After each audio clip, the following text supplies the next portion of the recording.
Jaspe. La pierre de jaspe est un minéral extrêmement présent dans de nombreuses civilisations. De la Babylone antique, en passant par les Greco-romains et le Moyen-Âge, on lui confère de nombreuses vertus gynécologiques et on lui attribue le symbole de l'accouchement. Selon la description de Pline, cette pierre de jaspe aurait en son sein d'autres pierres.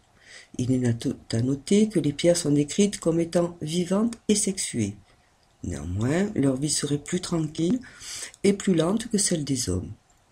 Suivant différentes théories, les minéraux naissent dans la terre et sont plus ou moins aboutis. Par exemple, le diamant serait une pierre précieuse aboutie et sa croissance serait terminée. En revanche, dans le même ordre d'idées, le cristal de roche serait une pierre qui n'aurait pas encore terminé sa maturité. Au travers de l'histoire, le jaspe apparaît également dans l'Apocalypse où Jean aurait vu Dieu sur un trône de jaspe vert ou de cornaline. En lithothérapie, la pierre de jaspe est un minéral extrêmement apprécié et utilisé. On le qualifie de protecteur extrême. Ses nombreuses variétés et couleurs permettent aisément d'aligner tous les chakras, ainsi que l'entretien de notre aura. Rappelons que l'aura est l'énergie qui entoure directement notre corps physique et elle est gage de notre vitalité, de notre émotionnel et de notre état général. Tout comme le jade de Chine, la pierre de jaspe vert est le symbole de la jeunesse éternelle. Le jaspe mokite relie notre moi intérieur et le monde extérieur.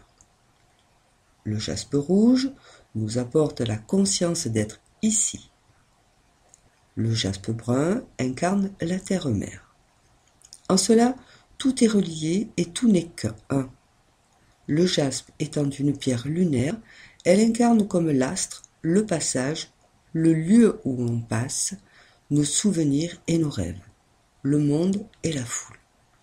En regardant plus avant, l'homme possède son corps et n'a connaissance de celui-ci qu'au travers de ses sens.